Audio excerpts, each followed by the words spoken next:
And oftentimes, familiar family relationships, friendships, work environments, romantic relationships, because we are so close and so tied and feel so obligated to them, they are absolute. The toxicity of some of those relationships are used to just ravage um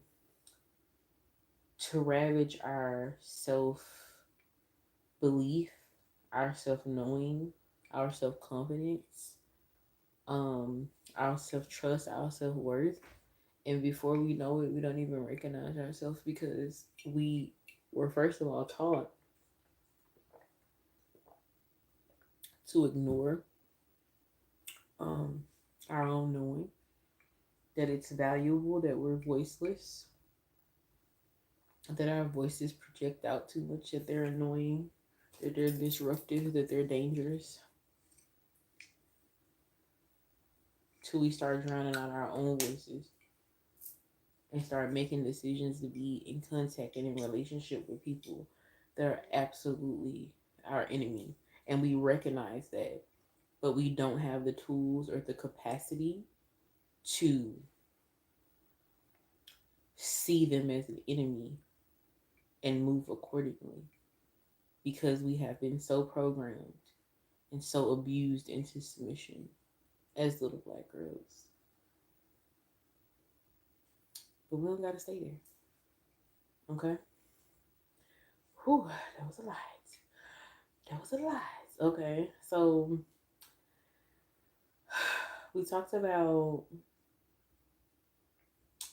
with this intentional attack, this societal and systematic narcissistic abuse, and what these intentional attacks look like, feel like, sound like, smell like.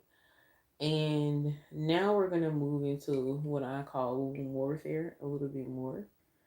And I'm gonna give some examples about that, and we're gonna talk about that a little bit more. Um, and some examples are mass misinformation, misleading information, and removal of culturally applicable um,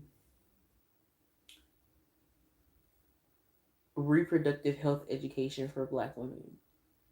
Okay, because we all know, and maybe some of us don't, that the way that we take care of ourselves, because we are highly melanated people, carbonated people, is much different than people that do not have the same connection to Earth um as us. And even going back to, for example, the BMI situation, going to the doctor and always our BMI is always too high. Those numbers and those calculations ain't got shit to do with a black woman. Let's be for fucking real. I'm not overweight. I'm thick. I'm curvy. And I'm not talking about using those terms to cover unhealth being unhealthy. Okay? That's a whole nother conversation, and it's also a conversation around how people try to weaponize health and curves. But anyway, weaponize our curves against us when it comes to us being healthy. But that's a whole nother conversation. But I'm talking about, like, let's be for real. Let's be for real. Let's be for real. Her BMI, my B. Bye. How about BYE? Gone with that shit. Okay, next. Torture and experimentation framed as gynecology. Back to the example with Henrietta Lacks. Um, Another example, the toxic chemicals that have been dumped in our neighborhoods for decades, for centuries, that poison our wombs and create generational reproductive illnesses like fibroids, cervical cancers, and lead to unnecessary hysterectomies and myomectomies.